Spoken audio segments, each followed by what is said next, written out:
Actualmente se sigue trabajando toda esta situación, ¿no? Entonces en la escuela de Tlachiquera, pues nosotros decidimos hacer esta parte pedagógica, que era algo muy novedoso, ir a dar una clase en una pulquería, ¿no? Para ese momento, la verdad, era algo único, porque en ningún lado, ni en la Ciudad de México, ni en Hidalgo, ni nada de esto, se estaba haciendo lo que nosotros estábamos trabajando en Lerma, ¿no? Entonces, ¿qué empezamos a hacer? Cambiar el aula del salón. O sea, el pensamiento occidental siempre es tenernos en una escuela, en un salón, ¿no? Pero nosotros dijimos, no, ¿por qué no llevamos el salón, el aula, al campo, ¿no? Con el tlachiquero. Entonces, hacíamos, por ejemplo, íbamos a una pulquería y veíamos las partes, mitos y leyendas, ¿no? Nos íbamos con tía Mari a otra pulquería y ahí veíamos, a lo mejor, el nombre del maguey o el nombre del pulque, como la historia, ¿no? De cómo se formaron estos nombres. O íbamos con don Miguel y ahí hablábamos acerca de otro tema, ¿no? A lo mejor de la arqueología tlachiquera o de los códices. Y así nos íbamos recorriendo todos los lugares, aprendiendo no solamente de la historia, sino también de la misma gente, ¿no? De los tlachiqueros, que pues en este momento pues se vuelven como nuestros maestros, ¿no? Entonces la escuela de tlachiquera se forma con la parte teórica y práctica, ¿no? La teoría pues está en los libros, ¿no? En la historia, y la práctica, el conocimiento pedagógico está con los tlachiqueros, con los maestros, que incluso no solamente conocen del maguey, ¿no? Sino incluso de la flora y fauna que rodea a veces a la planta, ¿no? Ustedes saben qué hierbas son medicinales, qué tipo de animales se alimentan también del maguey, y también está la parte gastronómica, ¿no? Que eso también, por ejemplo, aquí en el Estado de México está muy desaprovechado, ¿no? Pero ahorita con la escuela tlachiquera he tenido oportunidad de ir a otros lugares y se aprovecha hasta el metzal con el que raspan el maguey, ese lo sacan y ese metzal hacen tortitas de huevo, pero en lugar de ponerle el pollo, le ponen el metzal, ¿no? O hacen tamales de metzal, la salsa borracha, el pan de pulque, la miel de maguey, el jarabe, el vinagre, destilados. Entonces todo eso, pues, allá hacen un platillo muy famoso que se llama el chimbó, que el chimbó es carne de pollo y de res envueltas en peca de maguey, ¿no? Es como un estilo de barbacoa, pero lo hacen así con la peca de maguey, ¿no? Entonces, pues este proyecto me llevó a tener muchas experiencias con gente, ¿no? Con muchos chavos, con chavas, que traían, ahí fue donde también se enriquece la escuela de tlachiquera, porque decíamos no solamente la historia, la gastronomía, sino también aquella gente que se ha inspirado, los artistas, ¿no? Hay pintores, fotógrafos,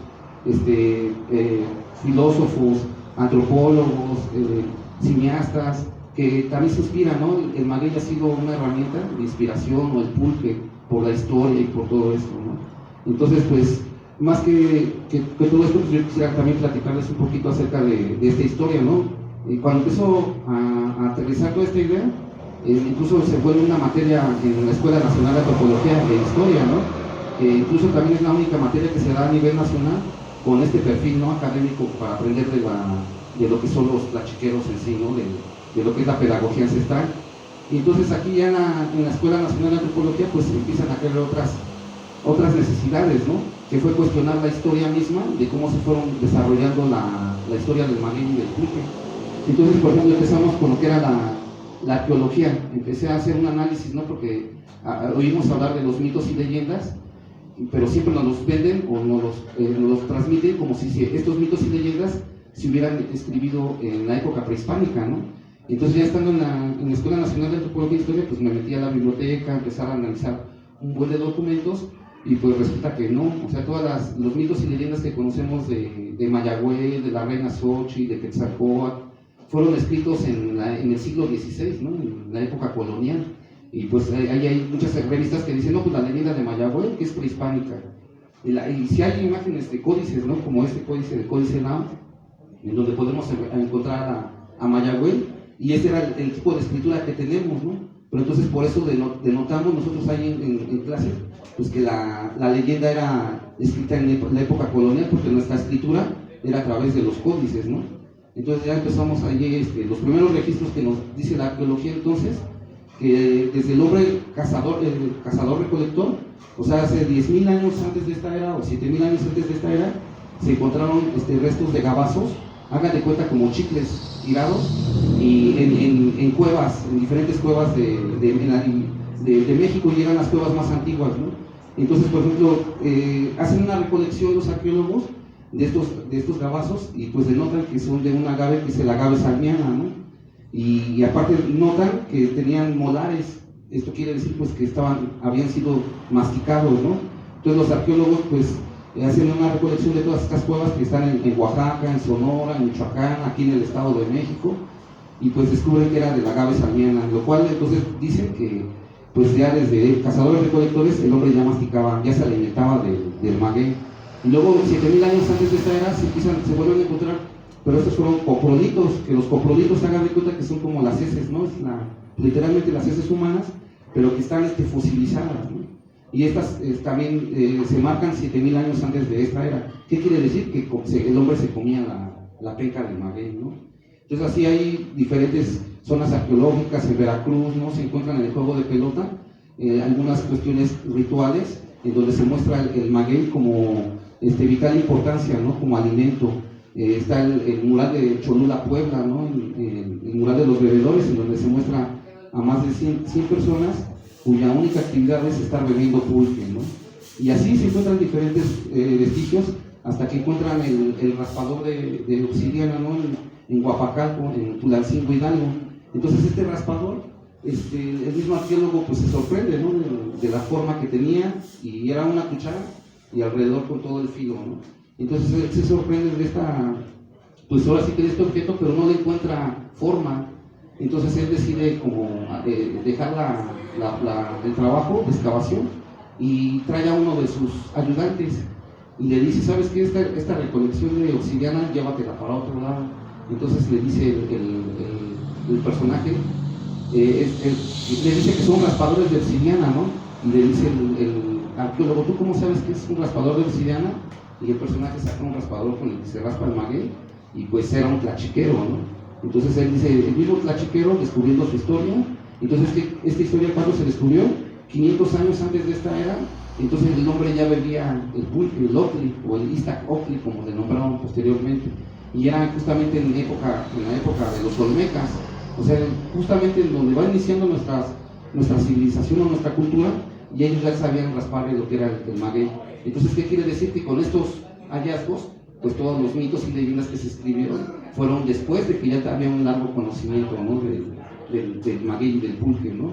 Y ya propiamente pues ya llegan los españoles en 1519 y ya se escribe otra historia, ¿no? Otra historia en donde ellos empiezan a hacer una redacción de todos los códices que se habían encontrado antiguamente, y ahí es donde realmente se figura que sí, efectivamente el mayagüey y el maguey existían desde la época prehispánica, pero no había un relato, ¿no? Los relatos y los mitos que están alrededor del origen del maguey los empiezan a crear los mismos españoles, ¿no? Y tal es la cuestión que fue tan importante la bebida, que el primer registro escrito que está hecho por el mismo Hernán Cortés, ¿no? En su primera carta de relación hacia la corona española, él redacta, ¿no? en su primera carta una cédula donde dice que aquí en estas tierras daban de beber a las mujeres embarazadas un vino blanco que le llamaban los indios de esta tierra el Iztac ocli, ¿no? Que era justamente lo que conocemos nosotros como lo que es el pulque, ¿no? Y luego vuelve a mencionarlo en otra carta, en su segunda carta, y dice, no, pues los indios de estas tierras se alimentan de estos tipos de flora y fauna, y de los cárbones o los magueyes sacan lo que era el aguamiel y hacen la miel de maguey, ¿no? Y entonces ahí ya desde esa época, imagínense así que los de los contactos que tuvimos con los españoles, Hernán Cortés le tomó mucha importancia a la bebida, y algo muy importante, que de una no se expresó mal de la bebida, y dos, se expresó como una bebida que era medicinal, porque decía que se la daban a beber a las mujeres embarazadas o que estaban en lactancia, o a los niños que cuando la mamá no podía dar leche, ¿no? Y así imagínense cómo fue la historia, que cuando llegan los franciscanos, llegan ya a empezar a evangelizar. Entonces ellos llegan 12 franciscanos con la instrucción directamente desde Roma, para querer evangelizar y predicar la palabra de Dios en estas tierras, ¿no? Entonces aquí hay algo muy importante de la historia, ¿no? Porque les mandan una instrucción pues nosotros sabemos el concepto de una instrucción, ¿no? Que es algo que tenemos que llevar a cabo, ¿no? Y luego, bienvenidos. Gracias, buenas tardes. Y luego nos dicen, les mandan otra carta que se llama la obediencia. Entonces, la instrucción que decía, la instrucción tenía 3 objetivos principales. Una era evangelizar, 2 era predicar la palabra de Dios, y 3 era alejarlos de todo aquello que se apegaba a su pasado antiguo, ¿no? Entonces, imagínense, ya desde ahí, el pulque se descubre que fue utilizado para uso ritual. Entonces ellos tenían que haberse visto comprometidos por cierta lógica en haber destruido la bebida, ¿no? ¿Por qué no lo hacen? Porque pues también quedan seducidos por la bebida. Y es una parte muy interesante de la historia, ¿no? Porque incluso hay un periodo del silencio pulquero, ¿no? Porque dicen, no sabían cómo justificar su existencia. Y este silencio pulquero no duró cualquier tiempo, fueron aproximadamente 8 años en los cuales no sabían cómo justificar su existencia, ¿no? Ya habían destruido los ídolos, los dioses y ciertas pirámides y todo, pero cuestiones de imágenes simbólicas, pero cuestiones rituales, el pulque estaba impregnado, ¿no? Entonces, ¿qué hacen? Pues ellos ya empiezan a beber. Ya se habla de Motolinia, ¿no? Que Motolinia pues, era un franciscano que era italiano, pero cuando llega a México se vuelve como le decían Motolinia. Motolinia quiere decir pobrecito, ¿no? Porque él como que adopta el modo de vida de los indígenas, ¿no? Y en este modo de vida él empieza a hablar también de la bebida, ¿no?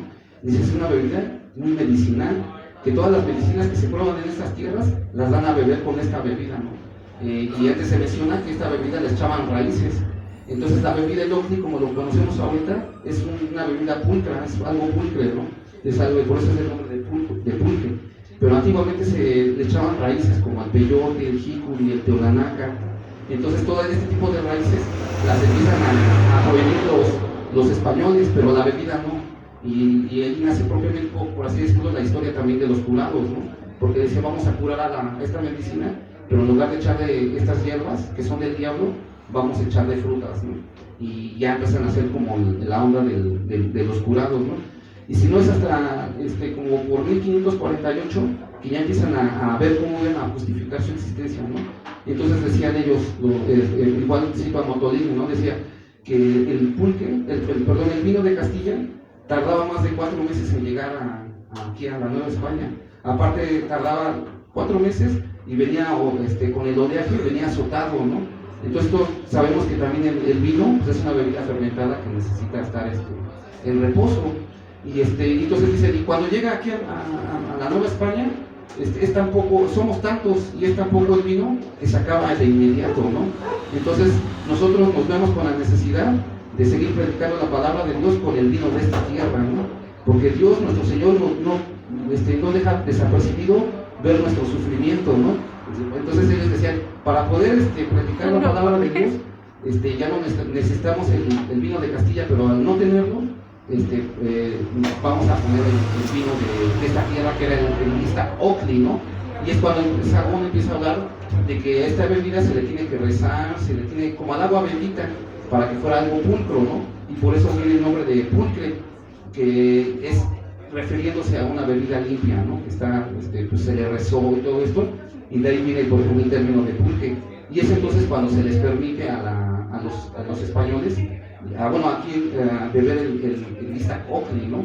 Y así va a pasar la historia así con un buen de aspectos curiosos, ¿no? Porque después llegan los agustinos. Entonces los franciscanos, que fueron la primera orden,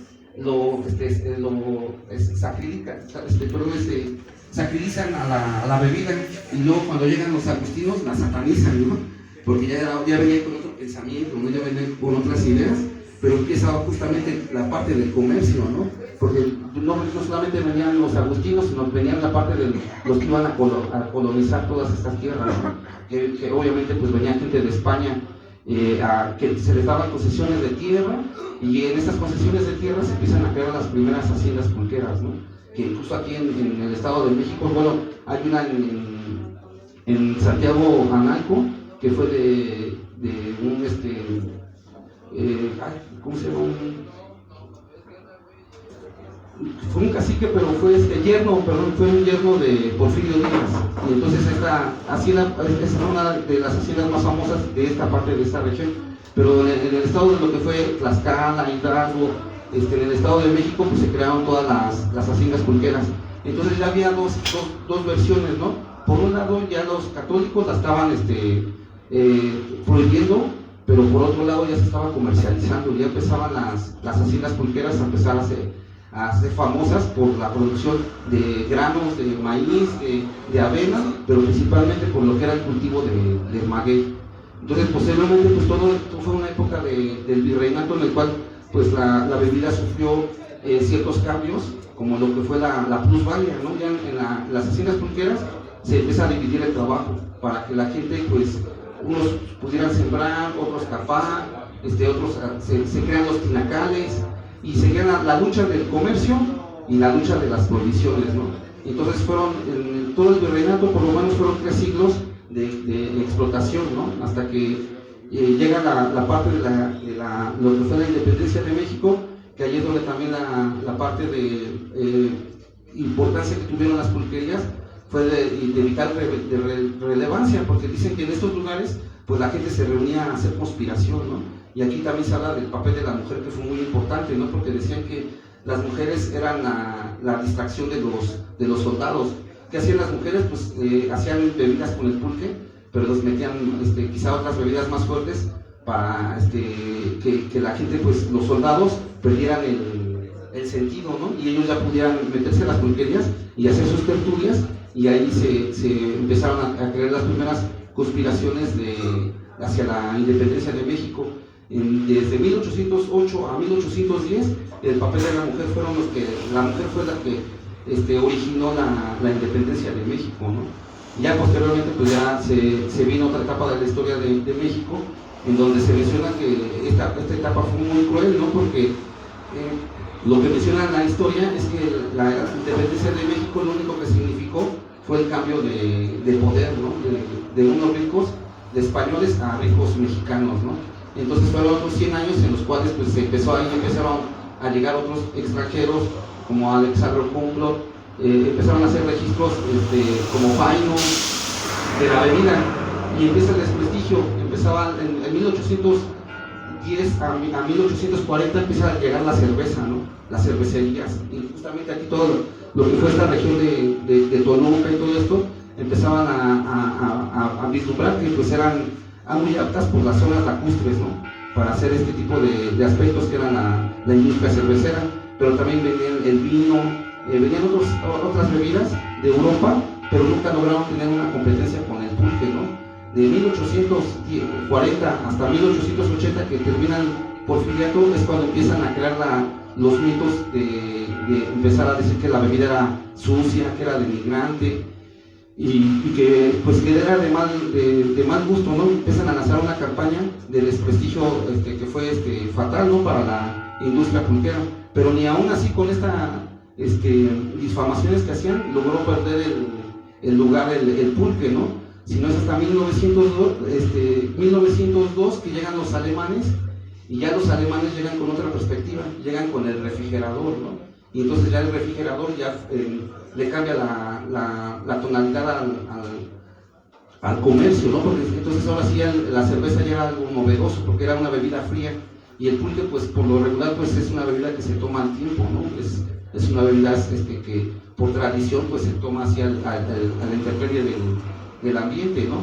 Entonces a partir ya de aquí empiezan ya las campañas de desprestigio, pero no es hasta por 1930 que ya le empiezan a decir a la gente que al pulque se le echa el excremento, ¿no? Que eran las heces humanas para fermentar a la bebida. Pero también es bien curiosa la historia, ¿no? Porque mientras pasaba todo esto, todos los mexicanos empezaban a denigrar, venían otros españoles y viene otro alemán, Paul Lindelli, y él empieza a hacer un estudio microbiológico sobre las bacterias que contiene el pulque, y es por primera vez donde él descubre que había unas bacterias que eran las Pseudomonas móviles, que son justamente las que hacen que fermente la bebida, ¿no? Entonces él rechaza esta teoría de que dicen que al pulque se le echaba el excremento, porque si tú le echas el excremento al pulque, las bacterias del pulque con del excremento no se llevan, y haga de cuenta, es como si entrara en una especie de guerra, ¿no? Y cuando tú le echas el aguamiel al pulque, que se alimenta, que ese es su alimento, ¿no? y pues ahí nacen muchas historias ya más sobre la cuestión científica, porque pues actualmente ya se ha comprobado que justamente estos nutrientes que tiene, estas fibras que tiene el maguey y el pulque, pues sirve para fortalecer el sistema inmune y la microbiota, ¿no? del organismo, del cuerpo humano, y eso ya está comprobado, así incluso a nivel mundial, porque los estudios que se hicieron fueron en Bruselas, por una mexicana también, justamente, y entonces estos estudios, que ahorita ya sabemos que ya el pulque no es falso, en esta época de los años 40, pues se da por un hecho, ¿no? Que la bebida fue satanizada, bueno, primero, mal, por un comentario, una situación ignorante, pues se crea toda esta fama ya posteriormente, de los años 40, por lo menos hasta el año 2000, ¿no? Que toda la mayoría de la gente que crecimos con esta idea, ¿no? De que al pulque se le echaba caca, ¿no? Y muchas veces, pues a veces las mamás lo hacían sin saber, o incluso sabiéndolo para que a lo mejor no nos gustara el pulque, ¿no? Y pues bueno, la historia ha sido, déjenme echar aquí una vista sobre el acordeón nada más para cerrar.